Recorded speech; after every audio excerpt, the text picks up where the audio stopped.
凭我是主人的意思，而你却是组织的叛徒。谁说我背叛了组织？我。主人。哼，你眼里还有我这个主人吗？竹月对主人忠心耿耿，岂敢放肆？好一个忠心耿耿！既然对我忠心，为什么私自带走阿德？竹月是奉命行事。奉谁的命行事？主人的命令。哼！我什么时候命你带阿德离开的？主人交代竹月，要我好好保护阿德，而且不准与任何人有所接触。所以我将阿德带到一个无人之处，绝对没有人能找到的地方。好，算你设想周到。不过，我再问你，你为什么今天要擅离职守，到此地来找落日呢？说。我只是想告诉落日，阿德平安无事，要他尽心为主人办事。落日知道阿德在我手里，自然不敢违背，你又何必多此一举呢？我只不过有所担心。竹月，还敢说谎？竹月句句实言，不敢欺骗主人。如此说来，你还是愿意继续为我效命了？竹月誓死效命。好，很好。我命令你去清理门户，杀了追风落日这两个叛徒。是。你去吧。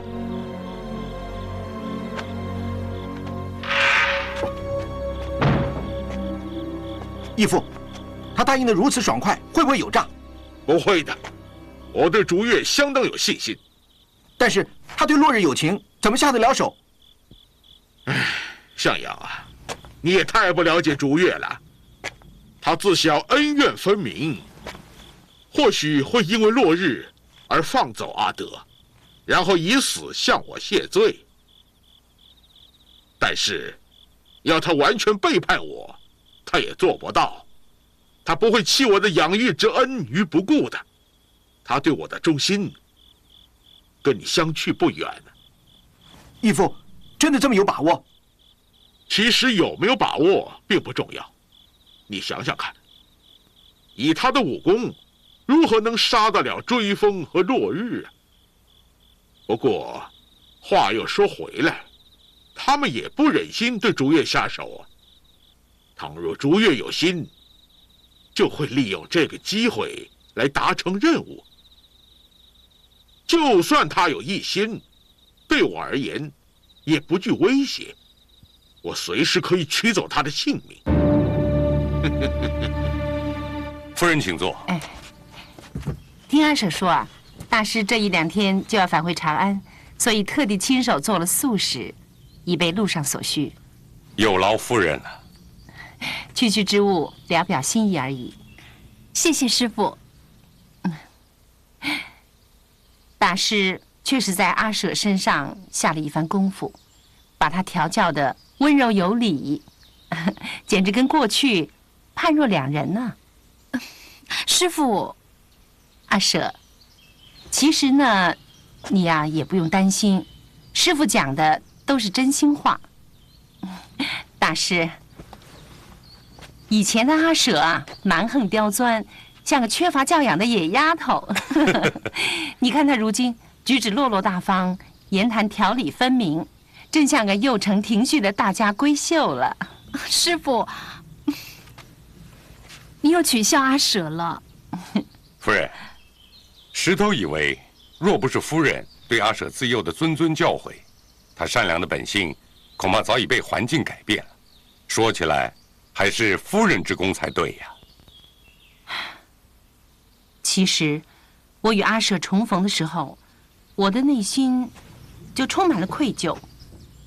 从前，我以偷窃为生，过着四处漂泊的日子，完全不懂得如何来调教阿舍，只是待他糊涂度日，以为让他三餐温饱，就是功德一件了。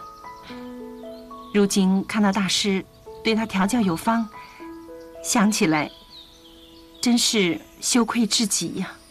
师父，您不要这么说。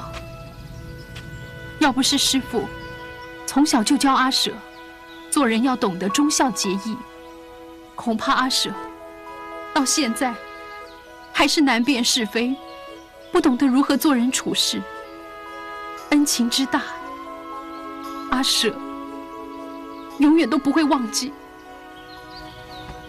夫人，阿舍说得对，若不是夫人自幼对他灌输正确的观念，石头哪怕竭尽心力，只怕也无法教化他呀。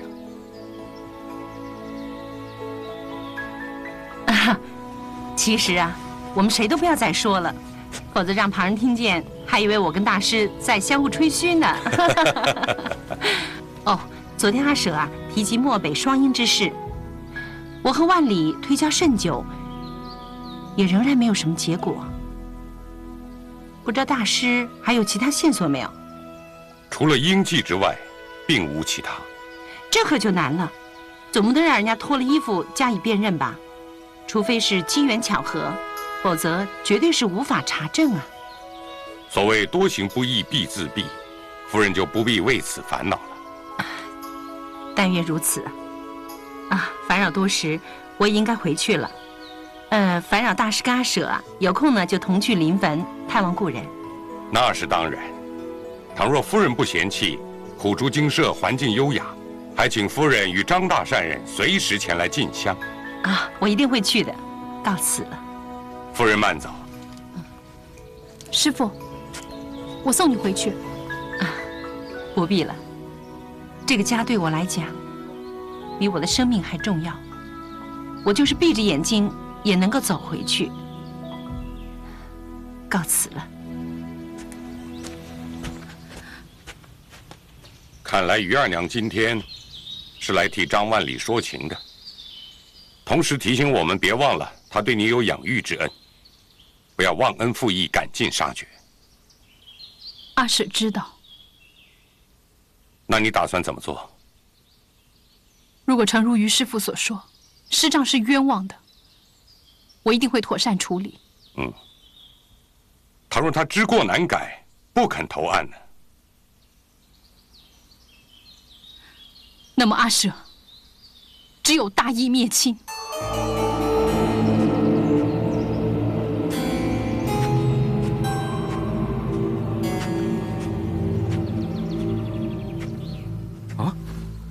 主月，你怎么会找到这儿？别忘了，我也是杀手，只要我真心想查的事，没有查不到的。主月，好久不见了。你们就让我站在门外说话吗？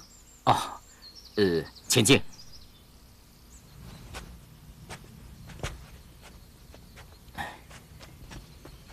阿德过得好吗？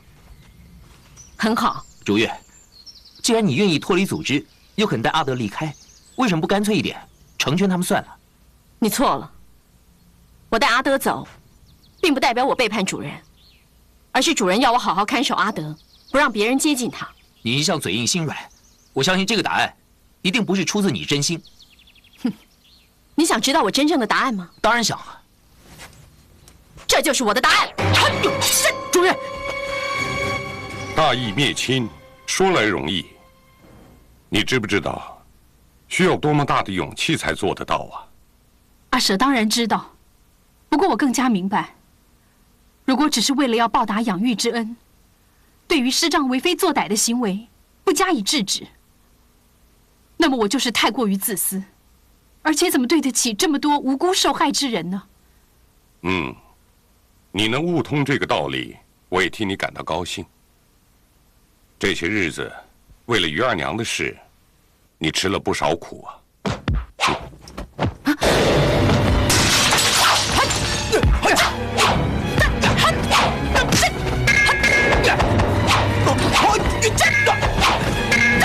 主月，你是不是疯了？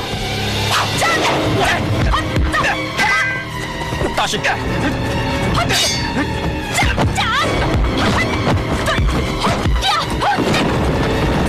月，住手！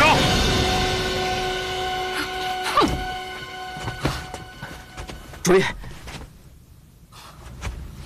主月，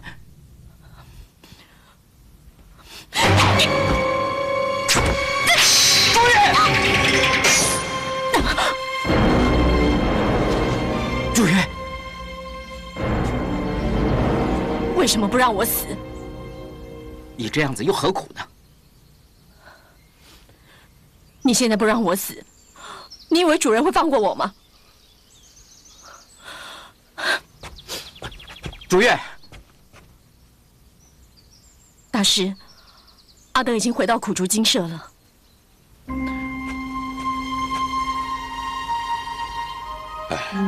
又是一个可怜的人。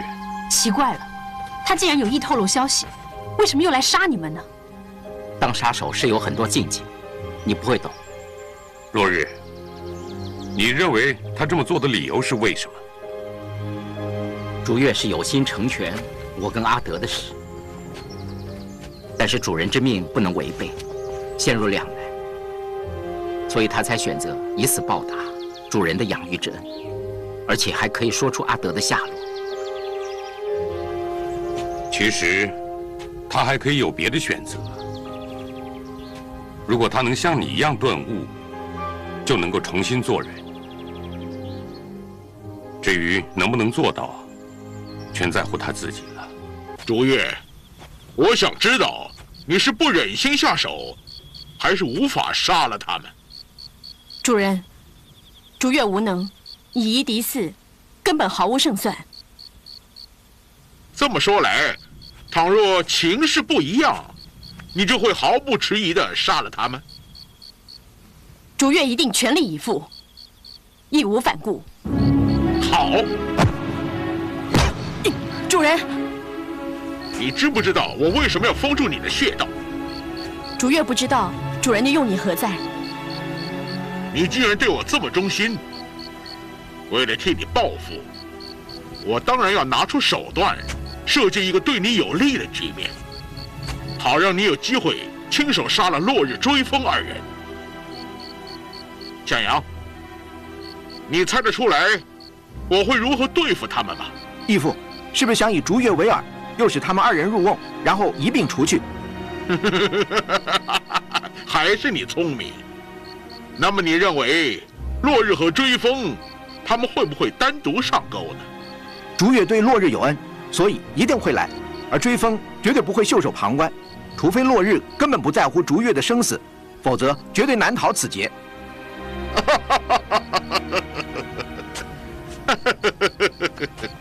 竹月，这一次能不能清理门户，就看你在落日心中的分量重不重了。以目前的情势来看，我们必须先发制人，不能够等张万里回头，以免再平添冤魂。阿蛇已经决定，不再优柔寡断，一切听从师父的安排。你能够如此肯定，我也就放心了。师父是不是已经有了计策？还没有，不过我总觉得最直接的方法也最有效。师父的意思是，孤注一掷，登门造访。这样做会不会太过唐突呢？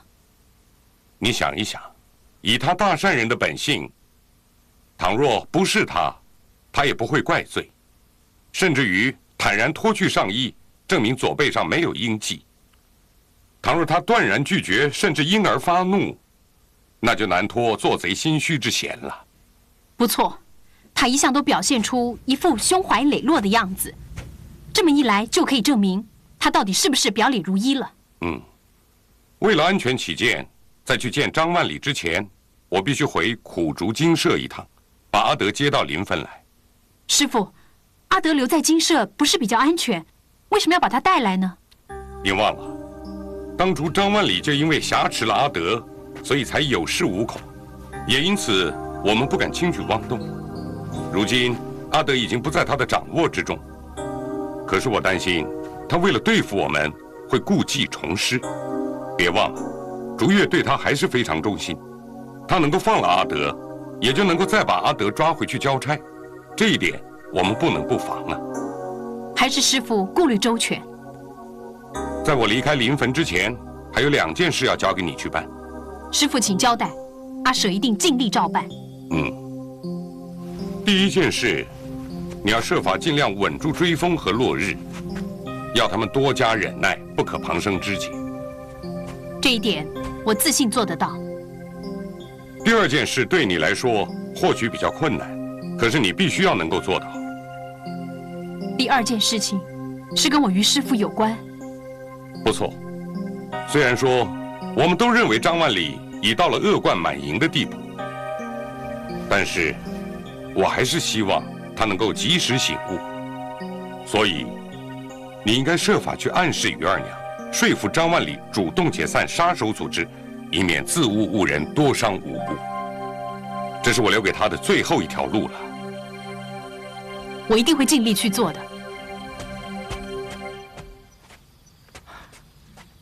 不行，我待不下去了，我一定要出去。上哪儿去？到哪里都行，只要能够离开这间小房子。哎，石头师傅叫我们在这里等他。我实在等不下去了，再等我非疯了不可。追风，你上哪儿去啊？我想去打点酒。那就不必麻烦了，我已经帮你准备好了。来，来，落日，喝。阿舍姑娘，干嘛喝那么急啊？我是怕你们闷得发慌，不如喝个痛快。呵，那你们慢慢喝吧。我酒性不浓，我想出去走走。哎，落日，你不能出去。怎么了？我阿舍，别装了。依你的个性，根本就骗不了人。哎，算了，我老实告诉你们好了。师父他回苦竹精舍去接阿德，怕你们惹是生非，所以要我稳住你们。接阿德应该是我做的事啊。不，师父担心你再被杀手主人抓走，而且等师父接完阿德之后，他就自有对策。那他想到对策了吗？他现在已经确定，张万里就是杀手主人，而且很可能就是20多年前作恶多端的漠北双鹰。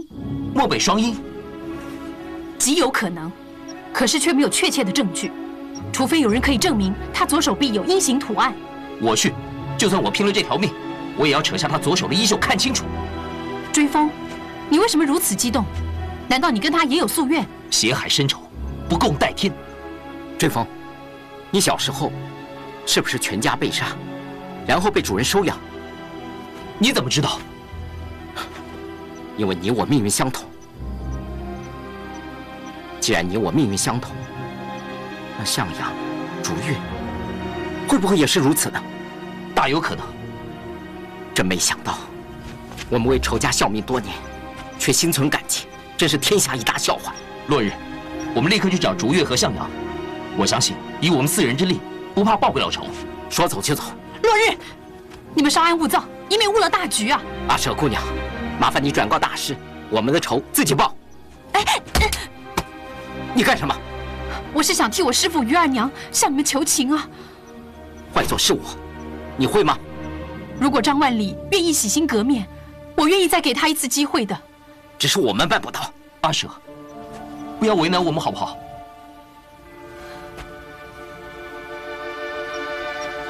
落日，我曾经徘徊在公理与人情之间，你应该知道的。阿德一再的向我保证，你已经改过向善，所以我跟师父都决定既往不咎。我们如此对你们，你难道不能原谅他吗？至于追风，我请求你好好仔细的考虑，冤冤相报何时了？张万里他杀了你全家，所以你志在报仇。可是你有没有想过，有多少无辜的人因你受害？你这样子又跟他有何差异呢？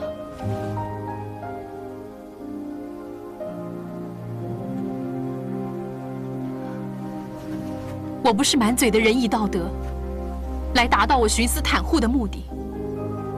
我只是想请求你们，以慈悲之心，再给他一次机会。这也是师父为什么要我尽量拦住你们，就是怕你们再造杀孽。如果他没有悔意，那又该如何？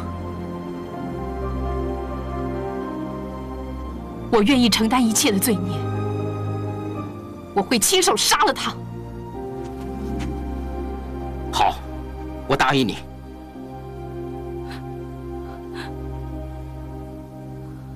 我带我师父于二娘。谢谢你们的宽恕。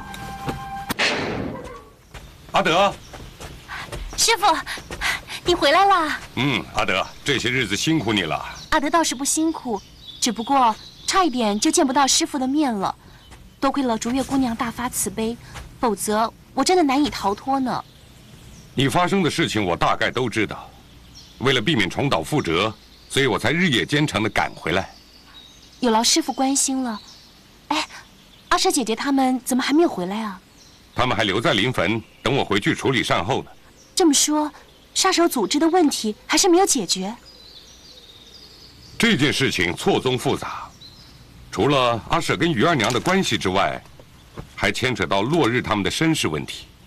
难道于二娘与落日的身世也有所纠葛？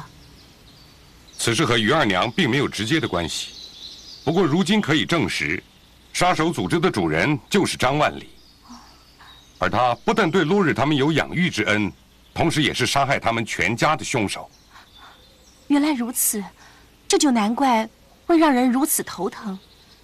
师傅，那落日他怎么看啊？我担心他会走上极端。既然师傅如此担心，为什么不坐镇临汾呢？我是怕张万里故技重施，再以你为人质作为要挟，所以才急着把你接到临汾去。又是阿德连累了师傅。阿德，不要想这么多。在师傅的眼中，任何一条性命都是无价之宝，都不应该无辜丧命。就算你我不是师徒，我也会为你设想，怎么能说是连累呢？哎，好了，准备一下，我们立刻启程，以免发生问题。是师傅。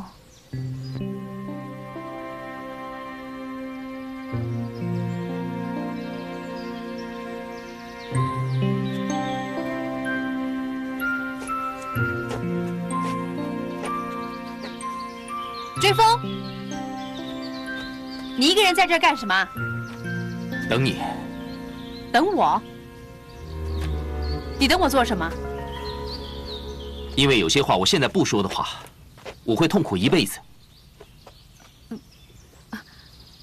我还有些事情要出去办，不方便多讲了。等我回来再说吧。阿舍，如果我现在不说的话，我就没有机会了。你不是说有一些话放在心里会比说出来舒服吗？我想说出来以后，可能心里会更踏实一点。好吧，如果是这样的话，那你就说吧。阿舍，我原来一直想把对你的这份情感深藏在心底，不过你已经完全了解我的心意，所以我觉得有向你表白的必要。你的心意我已经很了解了，就不用再重复说明了。落日只不过告诉你我对你存有好感，他又怎么了解我内心的感受呢？落日跟我都饱受感情的煎熬，所以我很了解你现在的感觉。你也曾经为情所苦。何止曾经，我现在一样饱受感情的煎熬。他另有所属？那倒不是。其实，我们都彼此真爱着对方，而且差一点就结成夫妻。只不过，他发生了不测。他还活着，而且跟我一样。活得很痛苦，因为我们虽然彼此深爱着对方，却因为上一代的恩怨，所以是很难结合的。既然如此，为什么不放弃呢？如果能够轻易放弃，又怎么能够算是真爱呢？原来爱一个人，居然是这么痛苦的事。追风，所以我说你很幸运。如果我们继续维持朋友的关系，你就不会受这种苦了。阿舍，其实有时候为爱而苦，也是一种幸福的享受。如果你愿意做这种选择，我希望你的对象不是我。难道我一点机会都没有了吗？你会喜欢一个见异思迁的女人吗？当然不会。那么，你认为真正的爱情是否应该至死不渝？应该。这就是我的答案。我是不是可以走了？你走吧。追风，对不起。你不要这么说，是我自己太傻了。如果你愿意，我想你就是最聪明的男人了。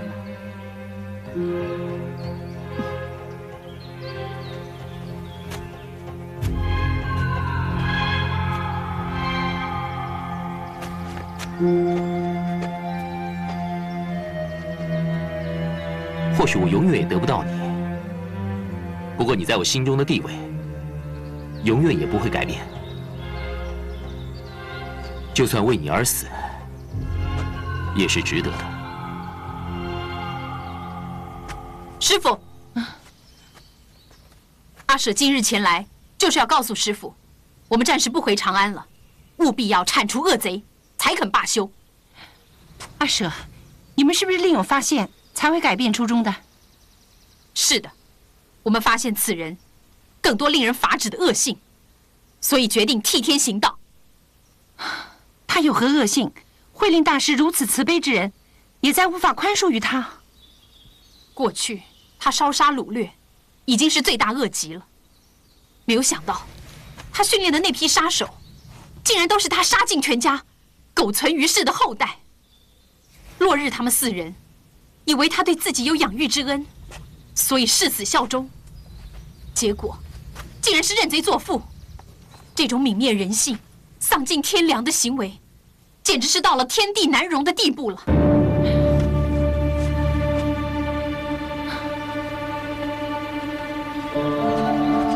夫人，小姐，请用莲子汤。好了，下去吧。是。阿舍，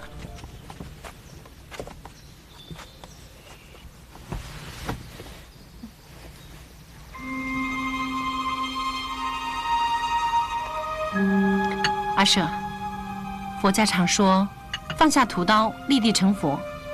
倘若此人愿意改过自新，你认为值不值得原谅？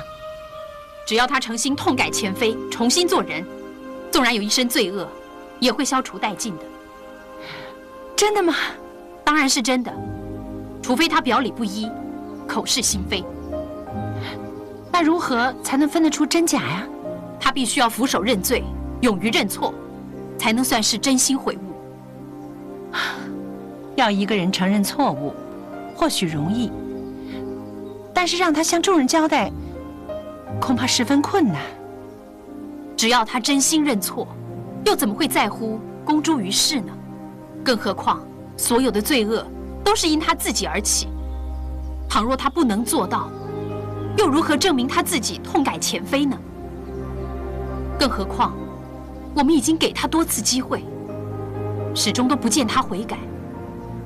如果不能承担自己的罪行，又怎么能够取信于人呢？阿舍，你口口声声说给他机会，难道你们早就知道他是谁了吗？师父，倘若师父不是心中有数，又何必一再对我强调知恩不忘报的道理？目的不就是要我顾及颜面，手下留情吗？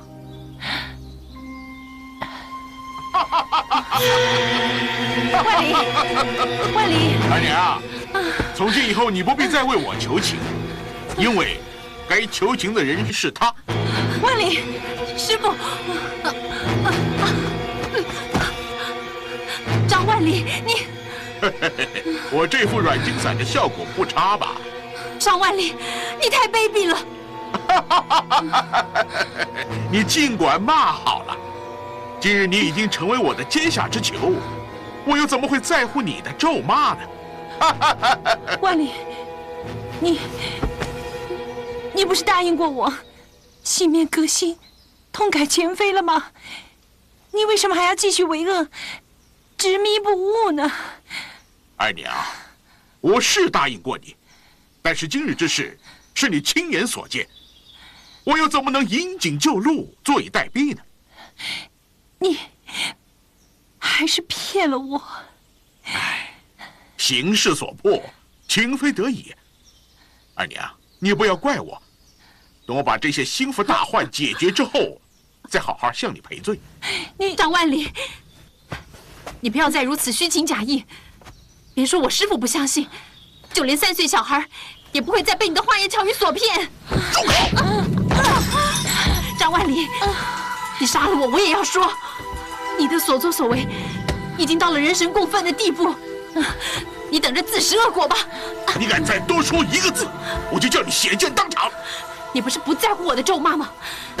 这种区区小事，你都可以出尔反尔，其他的事可见一斑。我今天来就是要告诉你，如果我怕死，我就不会来了。你，万里，如果你要杀他，那你就先杀了我。师父，二娘，你放心，他现在是我的保命符，我怎么舍得杀了他？你不是一向自命为枭雄吗？就算坏事做尽，也是敢做敢当。哼，没想到我高估了你，充其量，你只不过是个贪生怕死的鼠辈。你不用激我动手，激将法对我是行不通的，我还要靠你来收拾石头和尚呢。哼，我看你大可不必痴心妄想。我师父他是何等人物，怎么可能受制于你呢？如果他能够弃你于不顾，就不是和尚了。万里，你要对付的是石头和尚，为什么连我都不放过？因为你虽然对我有夫妻之情，对阿舍也有师徒之谊，我制住了阿舍，你会坐视不理吗？为了顾全大局，只好让你受点委屈，日后我会补偿你的。我不要你任何补偿，你只要留阿舍一条活命，我就心满意足了。我办不到。你为什么非得要杀阿舍呢？你想想看，今日之事究竟由何人而起？要不是他从中破坏，你也不会对我起疑。我们夫妻之间又怎么会弄成今天这个局面？他是咎由自取，怪不得别人。你根本就是强词夺理。如果你是安分守己之人，阿舍又怎能居中破坏呢？阿娘，你别忘了，你是我的妻子。你要是再处处袒护外人，就怪不得我翻脸无情。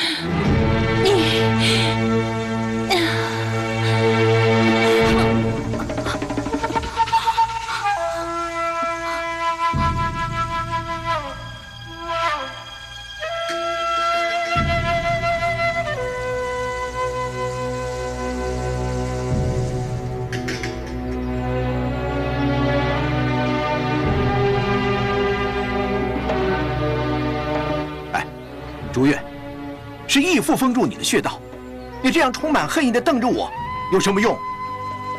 我就是想睁大眼睛，看着你这嚣张狂妄的小人得到报应。不错，我是嚣张狂妄，但是我嚣张的理直气壮，狂妄的心安理得，因为我懂得受人点滴报之涌泉的道理，不像你们这般忘恩负义。我甚至可以告诉你，就算我的亲生父母，倘若不利于义父，我也会大义灭亲，照杀不误。哼，你真是愚蠢的令人可笑。难道在你心中，亲生不比养育为大吗？如月，义父，两者当然不能相提并论。亲生父母给你的只是生命，没有我的辛苦抚养，你又如何能存活至今？是不是？你口口声声对我尽忠，居然煽动向阳，别有用心，你对得起我吗？主人，我没有其他的意思。那你是何居心？我只是就事论事而已。哼！如此说来，有朝一日你的亲生父母突然出现，你就立刻会把20多年的养育之恩抛诸脑后，弃我而去，是不是？你还有什么话说？向阳，你会作何选择？义父对我恩比天高，除非命丧黄泉，否则绝不离开。不枉我收你为义子，果然没令我失望。向阳，你去通知落日追风，今夜子时到此见面。如果他们不来，竹月就会因此而死。是。向阳，还有一点，你必须提醒他们2人，此乃本门之事，倘若有外人参与，他们就等着替竹月收尸吧。向阳一定把话带到。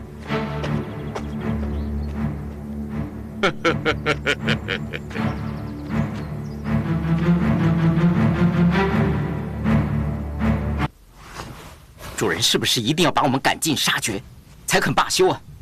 其实是生是死，取决于你们自己。只要继续为义父效命，不见得非死不可。你简直自欺欺人！竹月一心为主人效命，下场如何，你我都有目共睹。你叫我们如何再信任主人？信不信全在于你。反正我已经把话带到，去不去你们自己决定。只不过，可怜了竹月而已。可怜之人岂止竹月？你作为主人的义子，如果用你做交换，或许能够扭转局势也不定。你认为义父会受人威胁吗？追风，他的命，在主人眼中根本一文不值。我们不用白费力气了。还是落日聪明，我先行告辞了。等一下，你还有什么要交代的？我想问一下，你自幼是不是全家被杀，然后被主人所收养？是又怎么样？那你知道杀你全家的是谁吗？往事已矣，没有兴趣深究。就算你不想知道，我还是要告诉你，杀了我们4个人全家的，就是主人。你是如何确定的？因为那凶手的左背上刺有鹰形的图案，而此人正是偷生到如今的漠北双鹰。我们确定，此人就是张万里。谢谢你告诉我这些，我走了。向阳，难道你不愿意为惨死的父母报仇吗？我不想。你到底还有没有人性？如果我丧失了人性，就会和你一样，忘了是谁让我活到现在。义父杀我全家，一定是事出有因，那是上一代的恩怨。当时我刚出生不久，与义父无冤无仇，所以他才肯留我活命，甚至传授我武艺。我又怎能受教于他，又以此作为对付？你简直是一派胡言！追风，那我想请问你，倘若义父他当时一刀取你性命，你现在报得了仇吗？你算了，既然道不同，不相为谋，从今天开始，各自珍重吧。哼！哎，真是气死我了！这种歪理他居然也说得出口。向阳所说的也不无道理，你也不必责备。落日，你该不会赞同他的看法吧？当然不会。但是我们不能接受他，并不代表他是错的，只是我们的看法不一样。只要他问心无愧，那就好了。算了，反正我们与他今后是敌非友，也不用再替他操心了。对了，今夜子时我们去还是不去？去是要去，但是要看怎么去。你有什么打算？主岳对我和阿德都有恩，就算我是因此而死，也是理所当然。但是你跟我不一样，你身负血海深仇，不能白白去送死。落日，你也太小看我了。朋友有难，我岂能坐视？我不是这个意思。如今大事未归，阿舍又不见踪影，你我二人必须留下一人代为传话。倘若来得及，还可以赶得上去帮我们。你的用意我非常清楚，你只是不愿意让我陪你去冒险而已。如果大师跟阿舍回到客栈，你会让他们去救人吗？主人一向是言出必行，如果大师一起赴约，主岳难以活命。既然你知道事情的严重性，你也应该同意我的做法。倘若我遭遇不测，我替我父母报仇的心愿，你还要替我完成的。你不用再劝我了，我非去不可。如果你有此顾忌，你可以留守此地，让我单独赴约。哎，你何必如此固执呢？你不要忘了，竹岳对你有恩，对我也有兄妹之情。你说，我能不去吗？既然你心意已决，我也无可奈何。就正如你当天说的，我们三人生死同命，这才不枉我们相交一场。呵呵。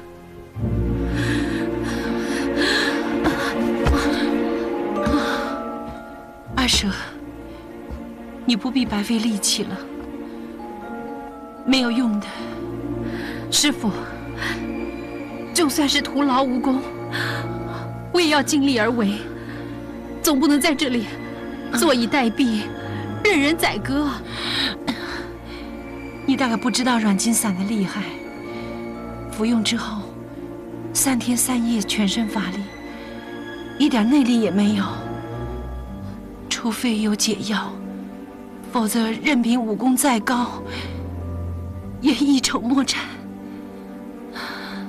这么说，我们除了等死之外，其他已无计可施了。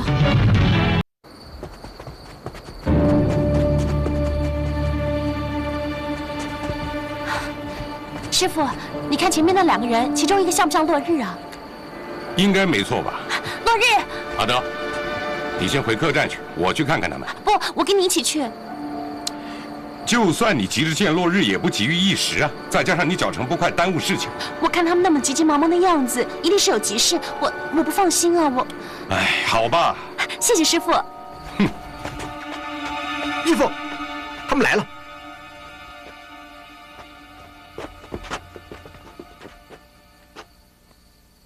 竹岳，看来你的魅力不小啊！他们2个居然都愿意为你来送死。既然我们已经准时赴约，你可以放了竹岳吧。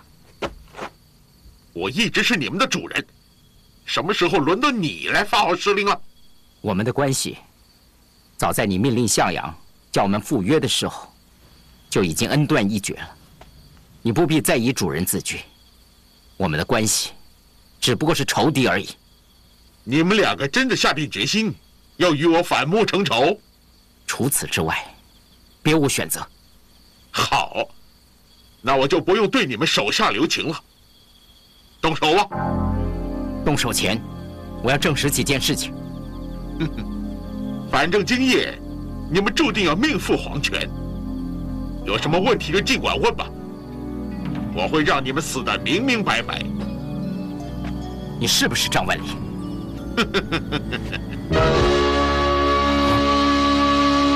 你左臂上是不是有阴迹图形？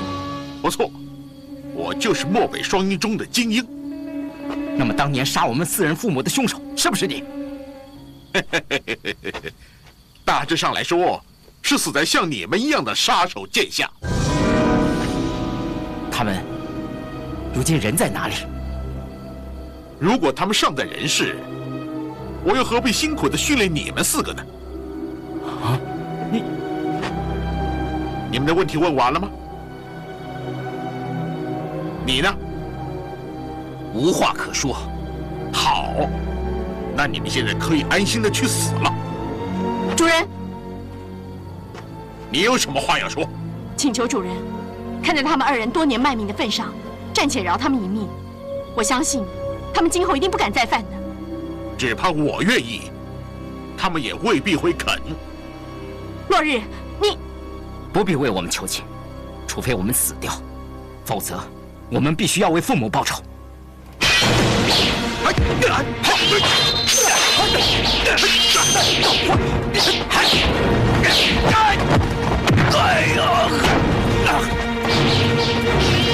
住手！这样走。是。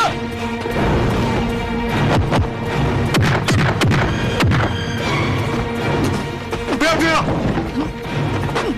朱月，朱月，先救他再说。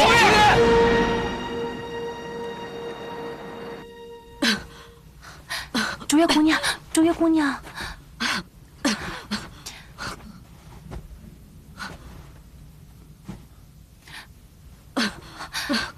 竹月姑娘，阿德，他怎么了？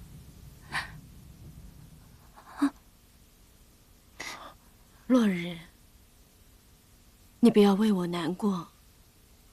或许这样的结局，对我来说，反而更好。是我害了你。你不要这么说。你从来也没有要求过我什么。我为了你做的一切，全是出于自愿。怎么说是你害了我呢？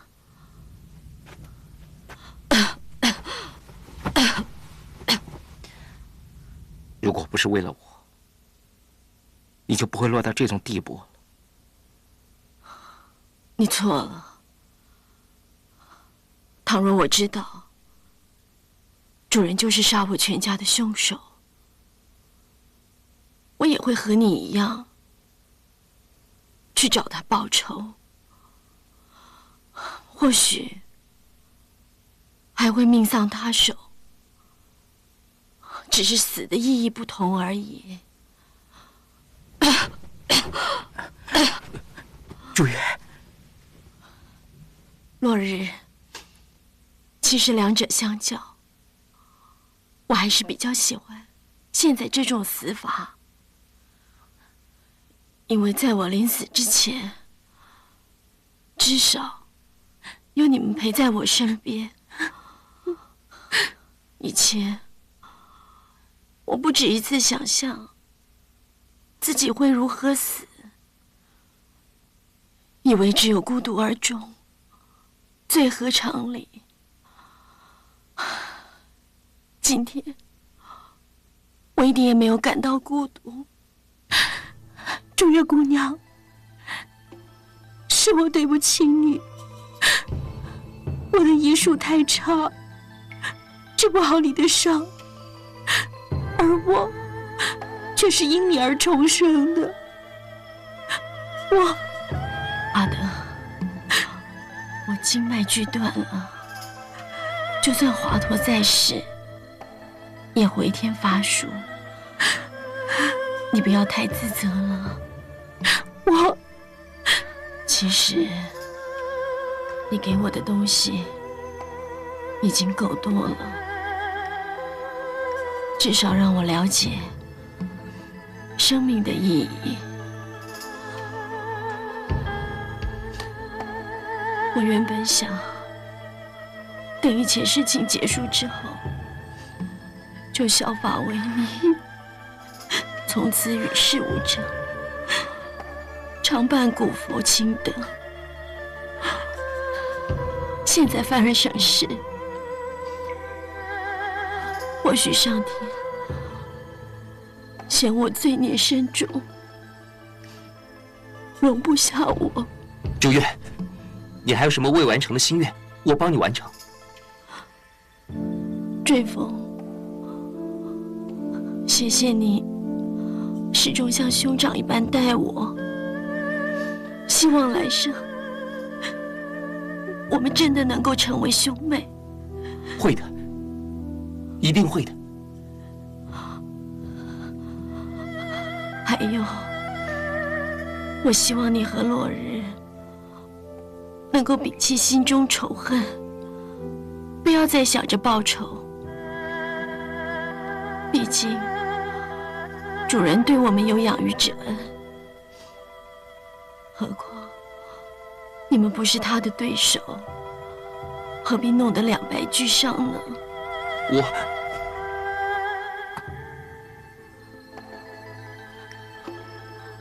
我答应你。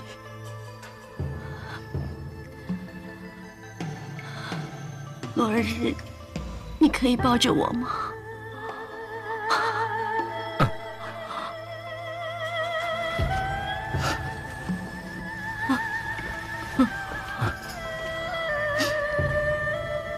谢谢你。我这辈子亏欠你的，我希望下一辈子能给你一个很好的补偿。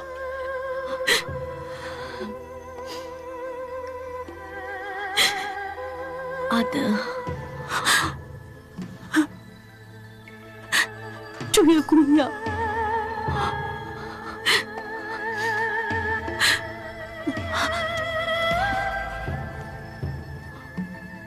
落日，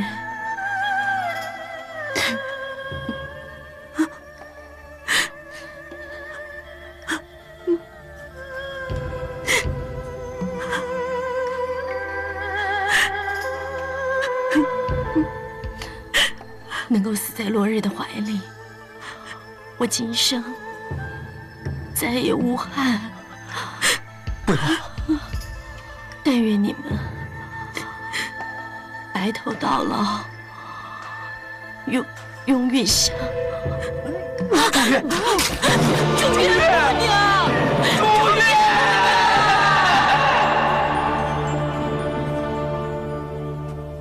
我如此对待竹月，你会不会恨我？竹月有心背叛，死有余辜，湘阳怎么会因此对义父有所怀恨？难道你已经明白，我是杀尽你全家之人，心中对我也毫无恨意？这个问题，落日曾经问过我，你是如何回答？向阳认为，生育不如养恩为大，何况上一代的恩怨早已成为过往云烟。我只知道，倘若不是义父的辛苦栽培，我也根本无法存活至今，更别说是报父母之仇了。不错，难怪你我如此投缘，能够成为父子。而落日、追风和竹月，同样是我一手养大的，他们却不能明白这个道理，非要逼得我做出如此痛苦的决定。所谓虎毒不食子，当我一掌打在竹月身上的时候，你可知道我心里有多么痛苦？向阳明白，如果不是到了最后关头，义父也舍不得下手取他性命。你能够明白我的苦心就好。义父，刚才你对落日坦诚身份，石头和尚也一定会知道此事。这么一来，岂不是对我们极为不利？该来的总归要来，谁也避免不了。幸好我已经做好了准备，只要他们敢来，我就要让他们死无葬身之地。义父，有何妙计？阿舍已经在我手里，你认为他们敢轻举妄动吗？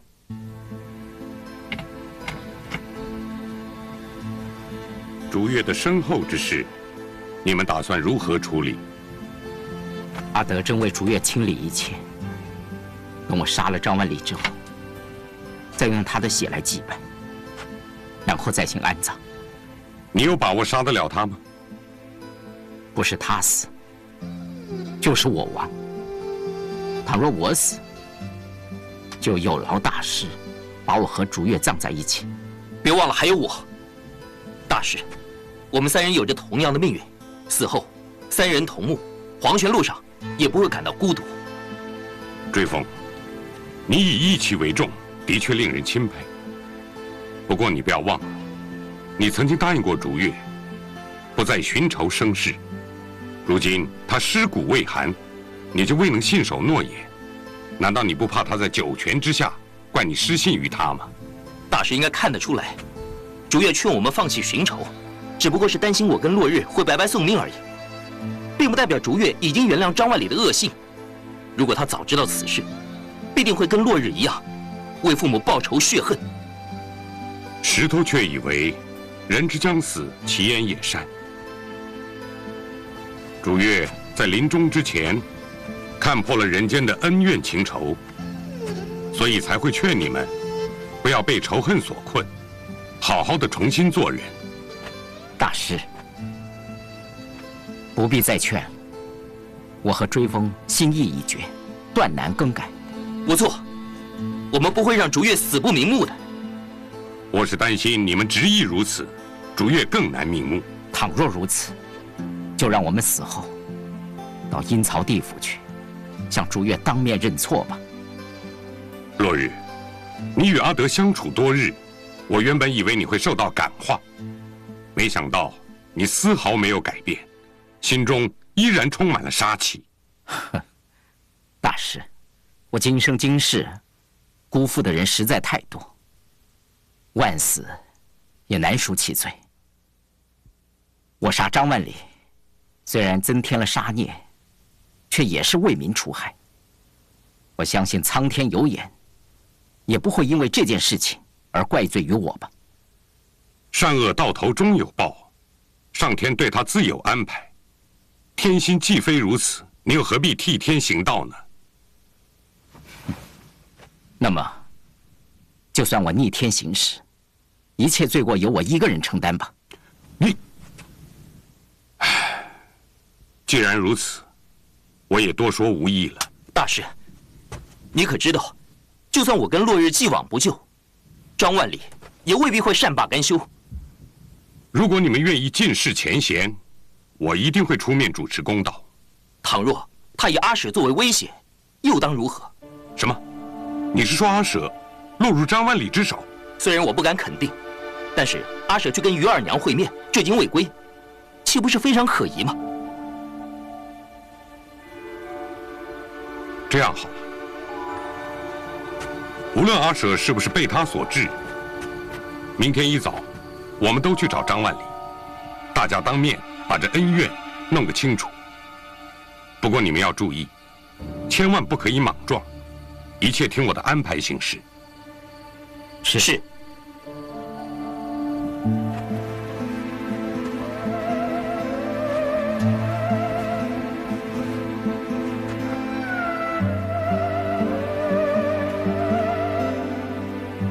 祝月姑娘，你一生为情所困，如今总算彻底的解脱了。你放心的去吧，不要有任何牵挂。但愿来生你能生长在积善人家，享受一辈子的荣华富贵。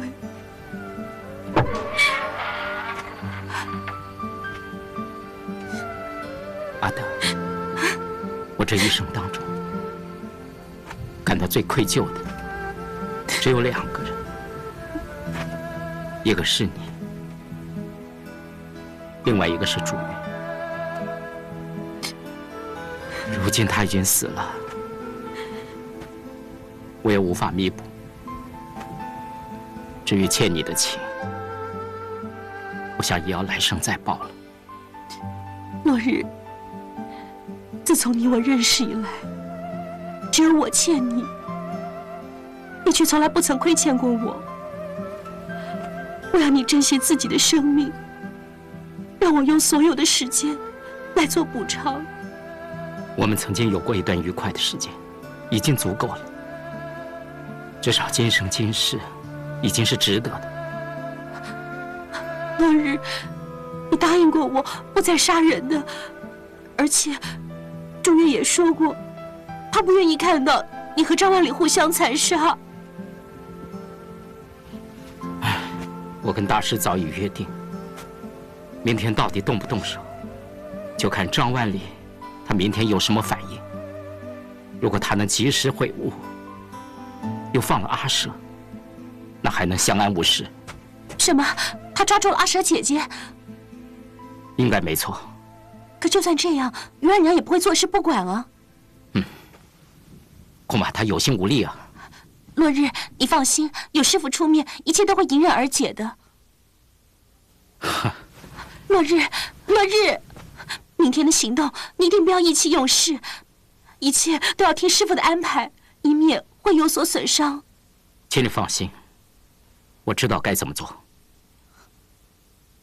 我相信你。假若明天我有不测，不会的，有我师傅在，一定可以化干戈为玉帛，你不会有事的。阿德，我不要听你说这些不吉利的话。我怕你现在不听，以后没有机会告诉你了。落日，不管你说什么，我都不要听。不过，我要你记住，你曾经答应过我，要一生一世的照顾我。我不希望你违背誓言，否则我永远都不会原谅你。阿德，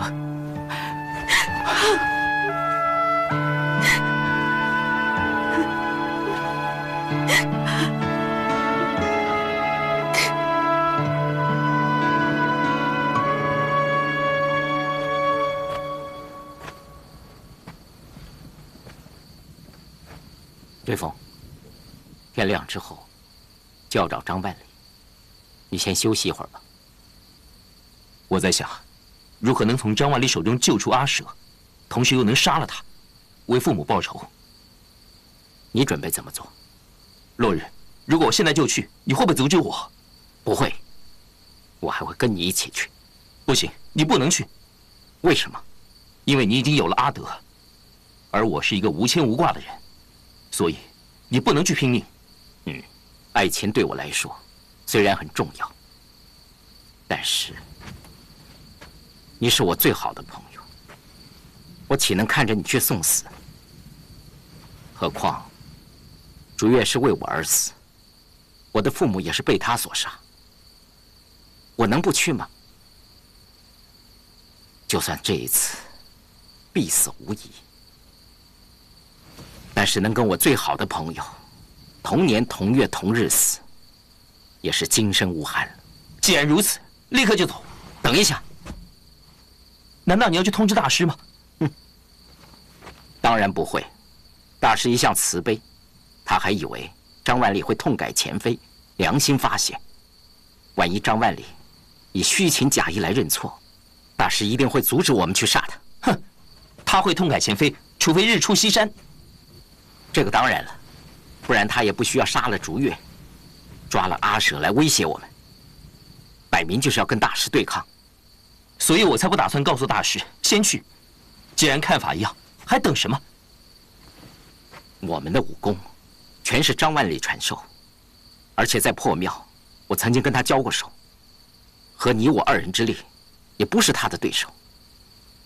贸然前去，等于白白送死而已。我知道我们不是他的对手，但是我们必须抱着明知不可为而为之心，把仇恨化成力量，抱着同归于尽的心，不怕杀不了他。除此之外，我们还需要想个万全之策，因为机会只有一次，绝对不能错误。你认为应该怎么做？首先，我们要让他轻敌，才能制造机会。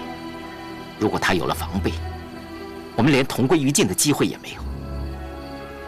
所以我们要想出一个特别的方法，用一个杀手平常不常用的方法，出其不意，一举成功。什么方法？用毒，把你我的剑都淬上见血封喉的剧毒，只要伤到张万里身上一点肌肤，他必死无疑。这种手段虽然卑劣，却是对付这种人最好的方法。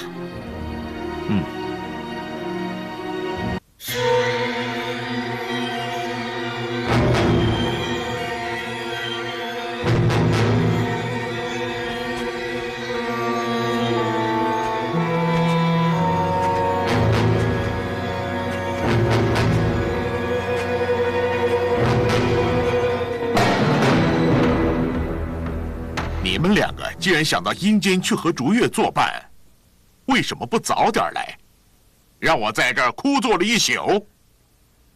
我本来好意让你多活几个时辰，准备后事。我看你们俩根本是来送死。反正我们2条命曾经是你救的，今天正好还给你。原来你们还记得救命之恩？当然记得。既然知道，为什么还敢找我来拼命？拼命，只是为了把欠你的命还给你。不过你杀我们父母和竹月的仇，我们非报不可。不错，你杀我们父母在先，收养我们，只是为了帮你杀人。如果你嫌我们还你的还不够，我们今天就把命一起还给你。好，我就要了你们的命，从此两不相欠。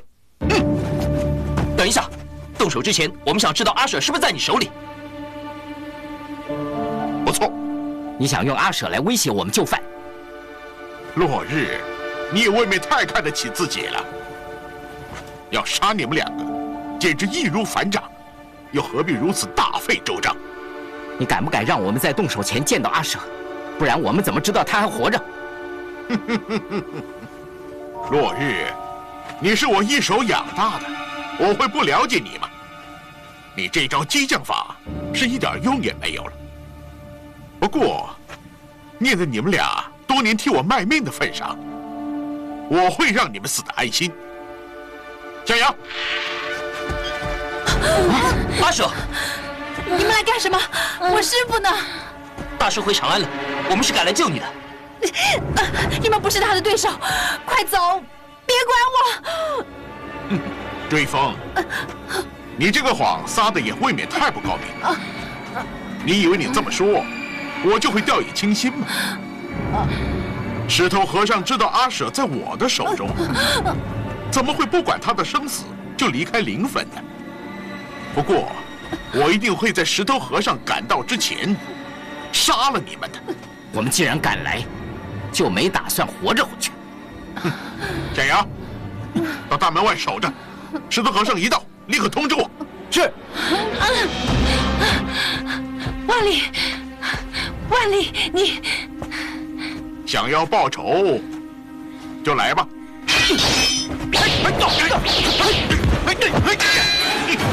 你们以为在剑上淬上剧毒就伤得了我？连我的一脚都沾不到！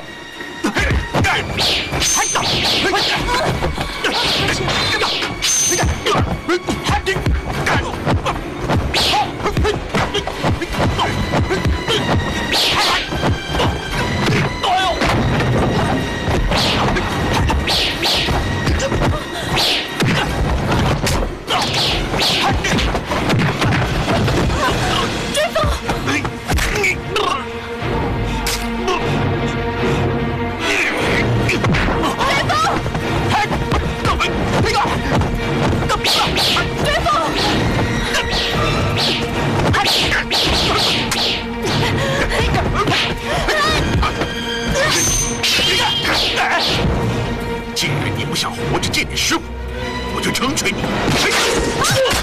追风，追风！追风！你怎么这么傻？明知道剑有毒，为什么要替我挡这一剑呢？因为你不可以死，你还有是今天，而我却注定得不到你。追风，我对不起你。你没有对不起我，反而我要谢谢你。我曾经讲过，我将来会在什么情况下而死。现在我很高兴，我不会死得孤孤单单，因为有你为我难过，掉眼泪，代表你为我的死难过，说明你不会再忘了我。追风，你舍身救我，我怎么会忘了你呢？那我就安心了。追风！我可以一直活在你心中。君风，君风，君风，君风，君风，君风。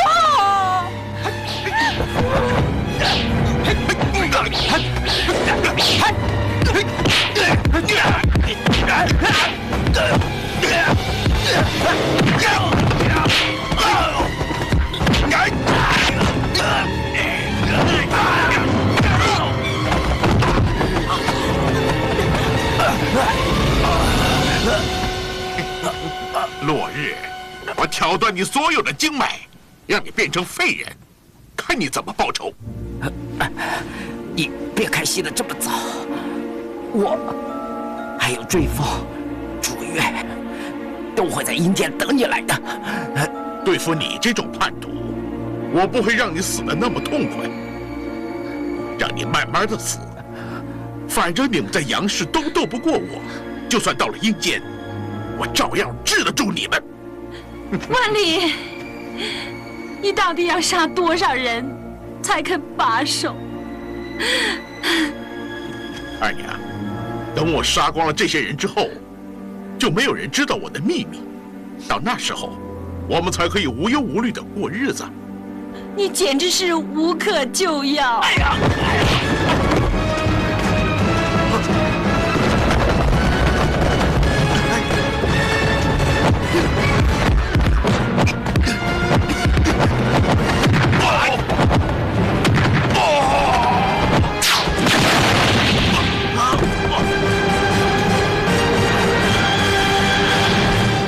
难道和尚也能够杀人？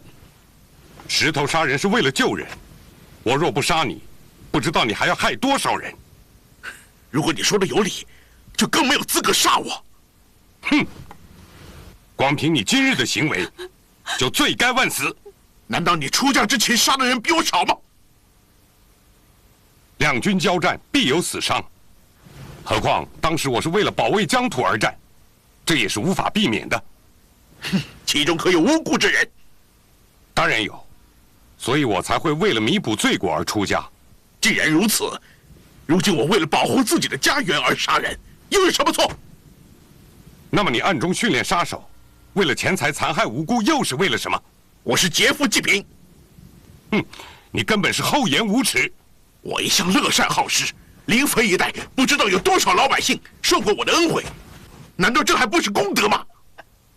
你行善助人固然不假，可是其间最大的差异就在居心。倘若你行善的目的只在掩人耳目、遮盖罪行，倒还不如不行善。至少有很多人因此受惠，总比只知为恶、不懂行善来得好，对不对？话是不错，可是你作恶多端、不知悔改，早已到了天地难容的地步。所谓放下屠刀，立地成佛，如果从现在开始痛改前非，一心向善，是不是就可以洗清所有的罪行？大师，你别听他说，他不会改的。你快杀了他，为民除害。落日，你不要担心，这件事我会妥善处理的。大师，你一定要为我报仇。难道你真敢杀人？别忘了你是出家人呐！你是出家人呐！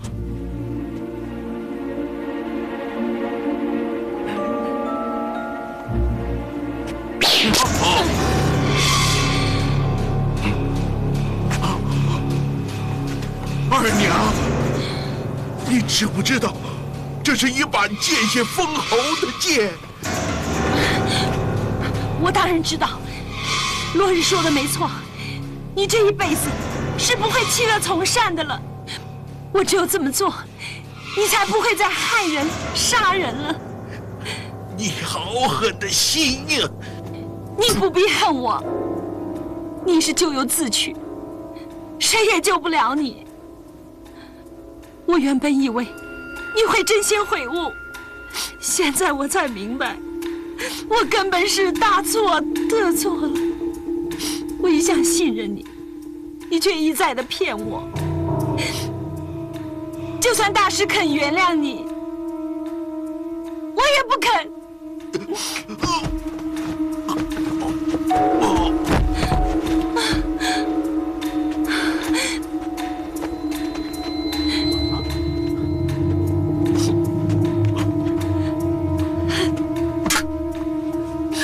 万里，万里，万里。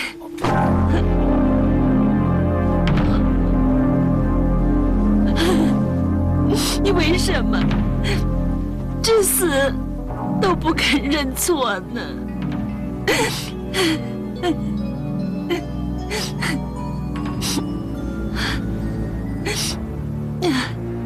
算了，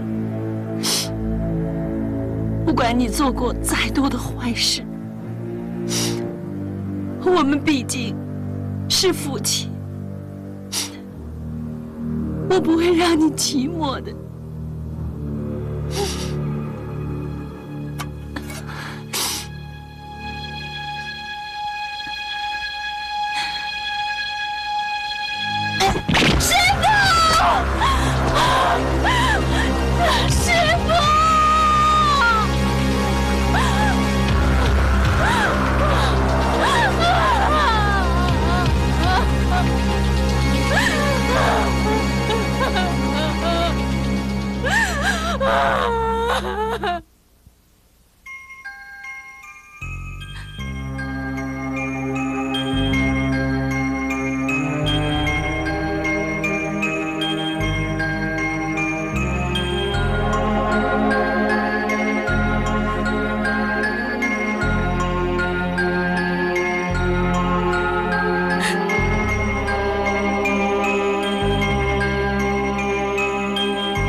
阿舍，别难过了。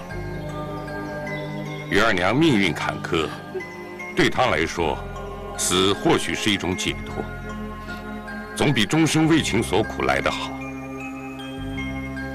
但愿来世，她能够投胎富贵人家，不仅一生受到父母的疼爱，而且能够找到一个真心相爱的伴侣。我于师傅这辈子过得这么苦，下辈子他一定会得到补偿的。是生是死，自有因缘注定。只要活得有价值，而且死得其所，也就不枉此生了。就像追风逐月一样，他们心甘情愿为他人而死，可以说死得了无遗憾，这也就够了。毕竟在人世间，又有几个人能够死得无牵无挂，没有遗憾呢？阿舍明白。你能明白这个道理，我也就放心了。如今就看阿德了，看他什么时候可以顿悟。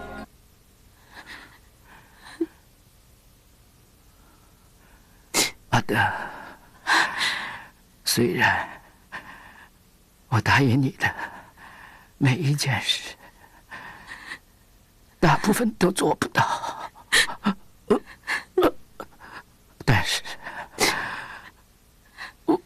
我已经尽力而为了。我知道，我知道，你都做到了，而且你都做得很好啊。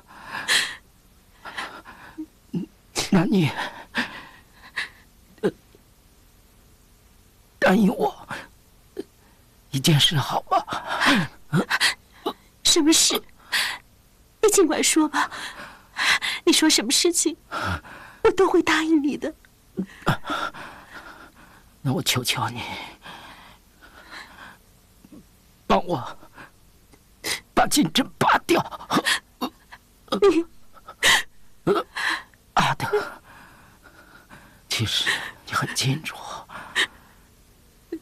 这样子是没有用的，而且你越这样子做，我活得越痛苦啊！落日，自从认识你以后，是我一生当中最快乐的。只要看到你笑，我什么都愿意做。但是如今，你的笑容不见了，只剩下了悲伤。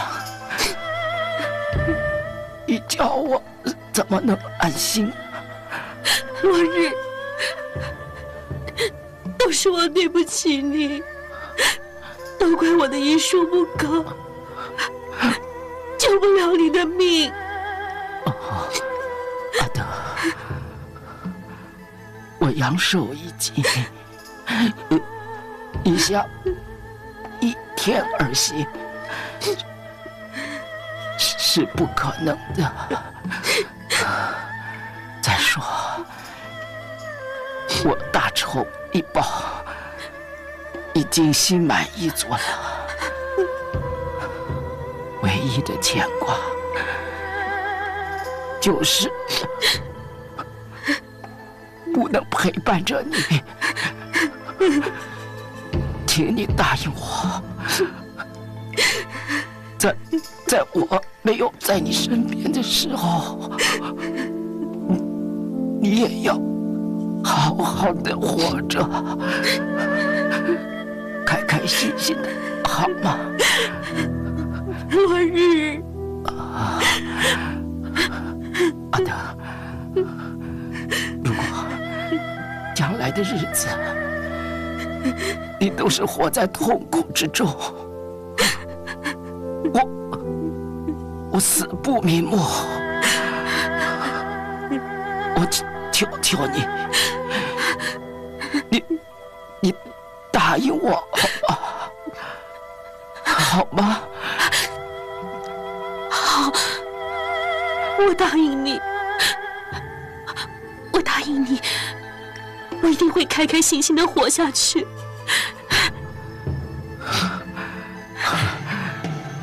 那我就放心了。我想再看一下你为我编的那只蝴蝶。好。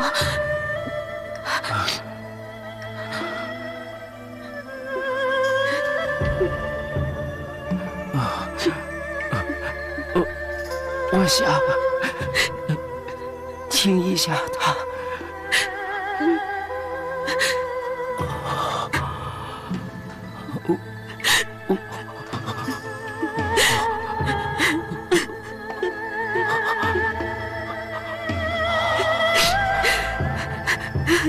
阿德，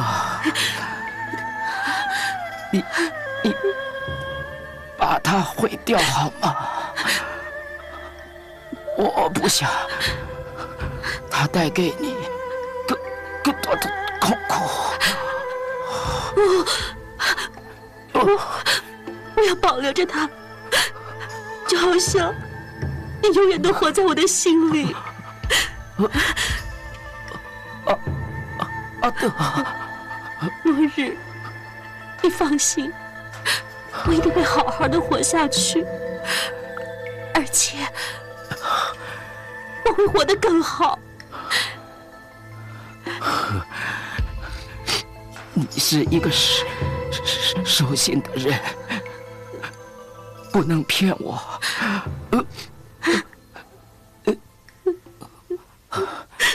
阿德，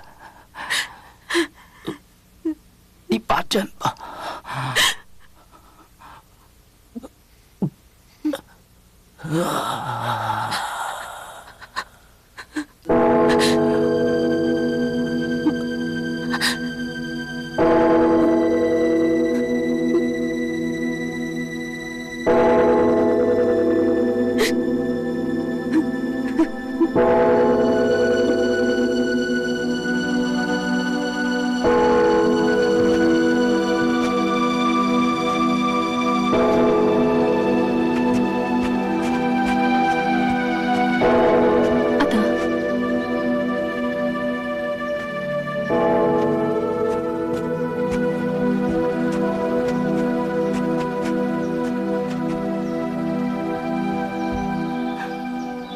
他走了，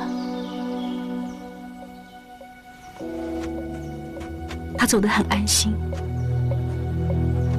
也很满足。